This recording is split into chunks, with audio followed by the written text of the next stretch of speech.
let me show you what's going on here. I opened it up along the edge here, along these pin oaks. Pin oaks are pretty heavy this year. So there's going to be a lot of acorns out of these pin oaks. And then I cut back into the 13 acres. And I went about 35 yards. And I cut it back to the right. Went about 30, same thing, about 35 yards. Cut back to the left. And as you can see, it's really up and overgrown. The way I like it right now. But I got it opened up about 125 yards down through the center of this 13 acres. But there's going to be a lot of browsing in here this winter.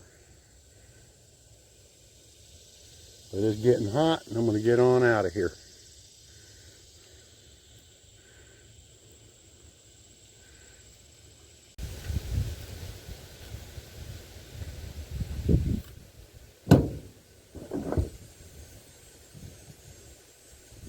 Hey folks, welcome back to the channel. Welcome Deer Corner.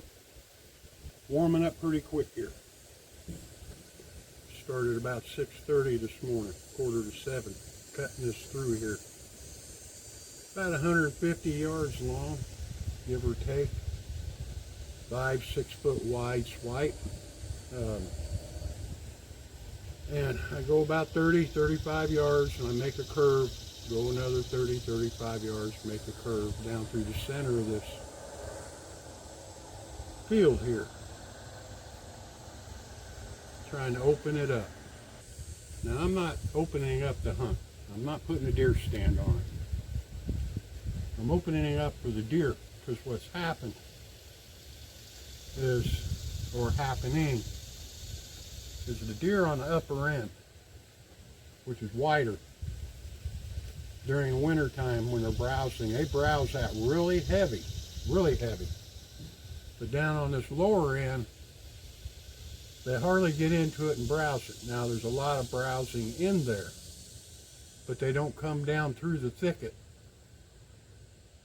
So what I'm doing this year is I'm doing a trial and error. I'm opening it up down through there. I'm giving them a path so they can easily walk down through there into that other area and have more browsing. Give them more to feed on, a larger area. Give them cover and security. And that's why I go so many yards and keep cutting it and curving it up through there. I don't want it one straight shot. So I want to give them security and cover. And I'll give them more browsing material down all through here now.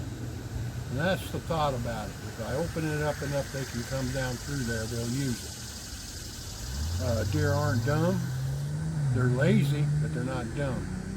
So if I give them a way or an entrance into it, they'll use it. And I got my game cameras all put back up. And then that's something I want to bring up. I got several really nice young bucks coming in. Some of them got a lot of potential. Now there's one buck every year here for the last 2 years, 3 years. I seen him twice last year. I had a chance to shoot him twice. My son had a chance on him, and my neighbor had a chance on him, but we never did take him. We let him walk. And this buck's pushing roughly around 200 pounds. Got a very nice rack on him. Very nice deer. Very nice deer. And fortunately, going through my videos when I took the cameras up, guess who I got on that camera? I got that buck. So we discussed it this year that our offspring from him has carried on long enough, and we got enough of them now to take him out this year if we get a chance. And why we never take them before, it's kind of like a farmer or a cattle rancher, if you want to call him. If they got a good bull, they don't sell him and they don't eat him, they keep him.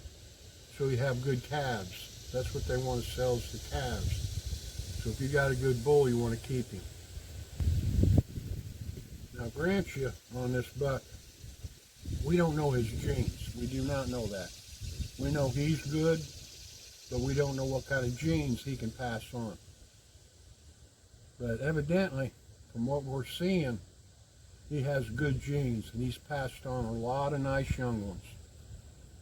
So his genes are carrying on. And that's been going on for several years. But this year we talked about it and going to go ahead and take him out. He's getting old. And let his offspring carry on. And I've been posting some of his offspring. But we're getting out, getting everything ready to go. Hunting season's around the corner. I don't like waiting until the last minute to get something done, or I forget something. I am going to put another stand up down here on a pin oak for my neighbor boy. He's been hunting for a couple years now. Very nice young gentleman. And I'm going to be putting a stand up, I think, tomorrow for him down on this end. We got a stand on the other end, but down on this end. And for him to get into, because his schooling and his schedule, pretty well the only thing he can do is evening hunt. And down here on this pin oak, we're going to play the weather. Now, the other stand on the far end, it's a good stand, a real good stand, good location. But the wind didn't change direction until the later part of the year. And what I mean by that is that the wind hitting that stand was taking your scent and your sound over the pasture here, this 13 acres, until later part of the year when the wind changed, it started carrying it the other way. So I'm going to play that. I'm going to play that this year. And the stand I'm going to put here on this pin oak, the wind direction on the earlier part of the year will be cutting across the stand and taking his scent away from this pasture, this 13 acres, overgrown pasture.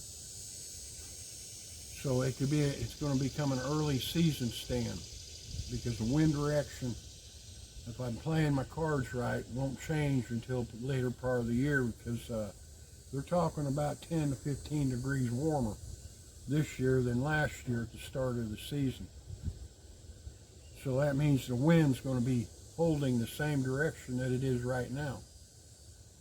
And I want to keep his scent, our scent, from going out over this overgrown pasture. So we're going to put a stand here for early season to keep our scent away. Then later season, when the winds do change and the weather changes, we can go to the other stand. But I'm going to be doing that tomorrow, getting him a stand put up for him. And he's going to come over and help. We're going to get this stand up for him, and I'll give him some place to hunt that he's safe. And I know he's safe. Because he's sure enjoying it. And I enjoy showing him and working with him. Very nice young gentleman. But major thing is that he is safe. But thanks for coming along. Leave me a comment. Go ahead and subscribe. I'll get back to you. And we'll see you again.